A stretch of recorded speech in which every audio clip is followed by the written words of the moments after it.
चिराग की राजनीति उनकी स्वयं की राजनीति नहीं है। उनकी राजनीति पूरी तरह नीतीश कुमार पे टिकी हुई है। तो चिराग आजकल दो नाव की सवारी कर रहा है, चित भी मेरी पट भी मेरा। हनुमान की संज्ञा देना बंद करें आप लोग।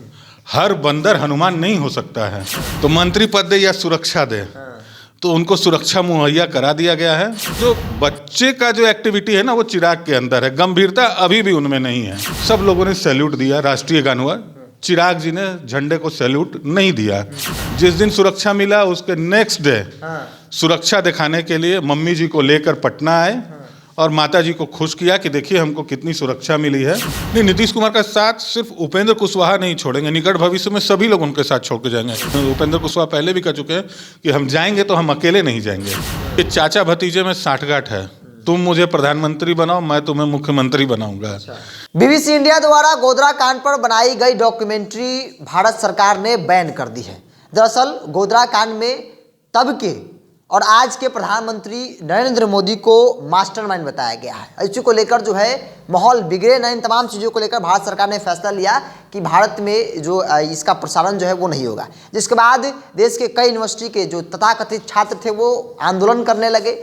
पुलिस जो है वो जेएनयू और जामिया इस्लामिया जैसे यूनिवर्सिटी के बच्चों को गिरफ्तारी भी की है। चिराग पासवान से जब सवाल किया गया कि छात्रों की गिरफ्तारी हुई है, तो उन्होंने एक तरफ जो जवाब दिया है उस जवाब में कई सवाल हैं। उन्होंने प्रधानमंत्री मोदी के फैसलों का समर्थन तो किया है, लेकिन छात्रों के मुद्दों पर उन्होंने विरोध भी किया है। चिराग पासवान अपने आप को मोदी का हनुमान बताते हैं, लेकिन सवाल है कि कैसा हनुमान? एक तरफ आप विरोध कर रहे हैं, दूसरी तरफ आप समर्थन कर रहे हैं। मेरे साथ राष्ट्रीय लोक जनशक्ति पार्टी के प्रदेश प्रवक्ता मनीष आनंद है। ये कैसा हनुमान? विरोध भी कर रहे हैं, समर्थन भी कर रहे हैं। देखिए, सबसे पहले तो आप लोगों से निवेदन है कि हनुमान की संज्ञा देना बंद करें आप लोग। हर बंदर हनुमान नहीं हो सकता है। और रही बात प्रधानमंत्री मोदी जी की, तो आपको देखिए, अगर याद होगा तो ये घटना 2002 के फरवरी में 27 फरवरी को हुई थी। 28 फरवरी को सेना बुलाने के लिए प्रधानमंत्री मोदी ने, जो तत्कालीन मुख्यमंत्री थे उस समय अटल बिहारी वाजपेयी की केंद्र में सरकार थी, उन्होंने तत्काल 28 तारीख को 2 बजे दिन में सेना को बुलाने के लिए लेटर लिखा और 1 बजे 1 तारीख को सेना गोधरा में उतर गई और मोर्चा संभाल लिया।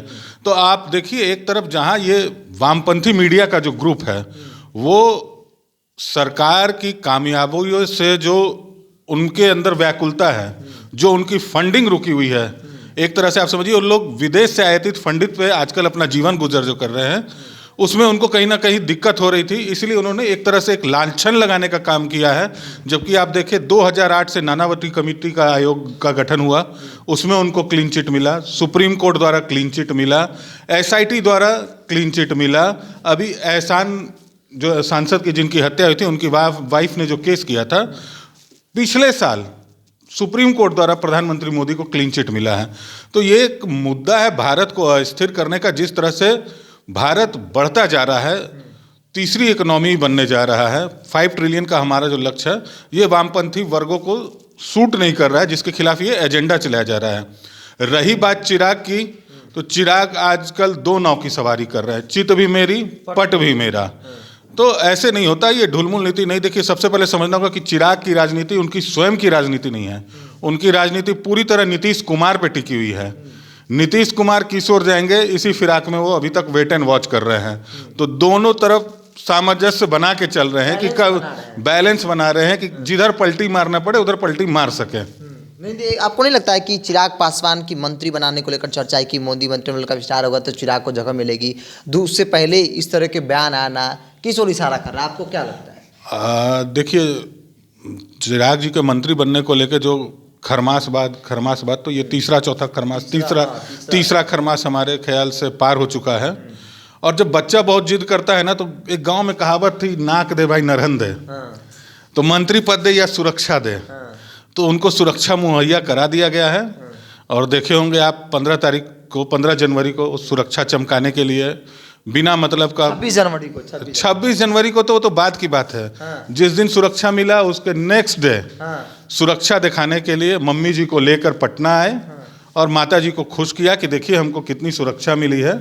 तो ये जो बच्चे का जो एक्टिविटी है ना, वो चिराग के अंदर है, गंभीरता अभी भी उनमें नहीं है। आप देखिए 26 तारीख को ध्वजारोहण हो रहा था वो पूरे मीडिया ने देखा होगा। झंडा फहराने के बाद सब लोगों ने सैल्यूट दिया, राष्ट्रीय गान हुआ। चिराग जी ने झंडे को सैल्यूट नहीं दिया। लास्ट में किसी ने प्रॉम्प्ट किया तो उन्होंने सैल्यूट किए, खाना पूर्ति की। तो ये उनकी गंभीरता को दर्शाता है कि चिराग जी कितने गंभीर हैं। मतलब आपको लगता है कि वो गंभीरता नहीं, बच्चों वाली हरकतें करते हैं चिराग? बिल्कुल बिल्कुल बिल्कुल, वो उनकी एक्टिविटी देख के लगता है कि अभी भी उनमें बचपना गया नहीं है। जिले इलाही बहुत सदमा में है अभी, पता नहीं कौन सी कमी उनको खली जा रही है, लेकिन जिले इलाही का अभी मेंटल डिसबैलेंस हो चला है। आप लोग सरकार में हैं, आप लोग कह रहे हैं कि चिराग पासवान को लॉलीपॉप दिया गया सुरक्षा के तौर पे। बिल्कुल बिल्कुल, देखिए जब बच्चा जिद्दी हो जाता है तो क्या किया जाता है। हम लोग भी जब बच्चे में कुछ पिताजी से डिमांड करते थे, अगर सक्षम नहीं होते थे पिताजी तो उससे छोटे चीज को दिला दिया करते थे, खुश करने के लिए, फुसलाने के लिए। तो फिलहाल उनको फुसला दिया गया है लॉलीपॉप देके, अभी वो खुश हैं। केंद्रीय मंत्री पशुपति कुमार पारस ने कहा कि कोई दिक्कत नहीं है, अगर चिराग पासवान आना चाहते हैं तो उससे कोई दिक्कत नहीं। यानी कि लगता है कि चाचा भतीजे आने वाले दिनों में एक साथ हो जाएंगे, एक प्लेटफॉर्म पे आपको दिखेंगे। देखिए हम लोग एनडीए में हैं, हम बीजेपी के साथ 2014 से हैं और लगातार हैं। तो एनडीए में जो फैसला लिया जाएगा हम उसके साथ हैं। हमारा कोई अपना अलग से स्टैंड नहीं है। हम चिराग जी की तरह ये नहीं कहने वाले हैं कि हमारे आने पर शर्त नहीं रखने वाले हैं। हम लोग एनडीए के साथ कटिबद्धता के साथ, विश्वास के साथ जुड़े हुए हैं और आगे भी जुड़े रहेंगे। हमारी कोई शर्त नहीं है। चिराग का आने से कोई दिक्कत नहीं है? नहीं, दिक्कत क्या होगा, उनकी अपनी राजनीति है। देखिए मैं तो पहले भी कह चुका हूं कि चिराग की स्वयं की राजनीति नहीं है। उनकी नीतीश कुमार जी पे, उनके चाचा जी पे डिपेंड करता है। चिराग जी महागठबंधन की तरफ तभी जाएंगे जब उधर से नीतीश जी अलग होंगे। एनडीए में तभी आएंगे जब नीतीश जी महागठबंधन में होंगे। तो उनकी अपनी स्वयं की राजनीति कुछ नहीं है। उनकी राजनीतिक जो नैया है वो पूरी तरह से नीतीश कुमार पर टिकी हुई है। मतलब नीतीश कुमार के विरोध की राजनीति वो करते हैं जी। अगर वो नीतीश कुमार अगर फिर से एक बार उधर जाने का फैसला लेते हैं तो फिर चिराग पासवान का क्या होगा? तेजस्वी यादव को लगता है कि ये कि युवा दूसरे युवा के नेतृत्व को स्वीकार करेगा? देखिए स्वीकार, उन लोग में फैमिली फ्रेंडशिप काफ़ी अच्छी है। आप गाहे बगाहे देखते होंगे कि भाई भाई का नारा होता है। जिस तरह से चुनाव हुआ था 2020 में, और चिराग जी द्वारा जो भाजपा के खिलाफ उम्मीदवार दिया गया था वो इसलिए दिया गया था कि छोटे भाई को जीत मिल सके। तो आप उसी से अंदाजा लगा लीजिए कि इन दोनों में कितनी गहरी मधुरता है। मधुरता, भाई भाई का रिश्ता यही कहलाता है कि ये रिश्ता कायम है। अभी एक अंतिम सवाल है, बिहार की राजनीति में जेडीयू के अंदर इस प्रकार से उठापटक चली है, मच रही है। उपेंद्र कुशवाहा, आपको लगता है कि उपेंद्र कुशवाहा अब नीतीश कुमार का साथ छोड़ रहे हैं? नहीं, नीतीश कुमार का साथ सिर्फ उपेंद्र कुशवाहा नहीं छोड़ेंगे, निकट भविष्य में सभी लोग उनके साथ छोड़ के जाएंगे। आप एक पार्टी के प्रतिष्ठित नेता हैं, अगर आप ही जब कहेंगे कि हमारे बाद दूसरे दल का कोई युवराज हमारी गद्दी संभालेगा तो कार्यकर्ताओं का मनोबल गिरता है। और आप देखिए उपेंद्र कुशवाहा हो चाहे और भी जो नेता, एक कड़ी में एक तरह से जो विरोध आया, उपेंद्र कुशवाहा पहले भी कह चुके हैं कि हम जाएंगे तो हम अकेले नहीं जाएंगे। तो ये साफ संकेत है कि एक धड़ा है जो कि नीतीश कुमार से नाराज चल रहा है। मतलब लगता है कि अगर तेजस्वी यादव को सत्ता मतलब कुर्सी पर बैठाते हैं नीतीश कुमार तो एक धड़ा जेडीयू का टूट कर चला जाएगा। देखिए चाचा भतीजे में साठगांठ है।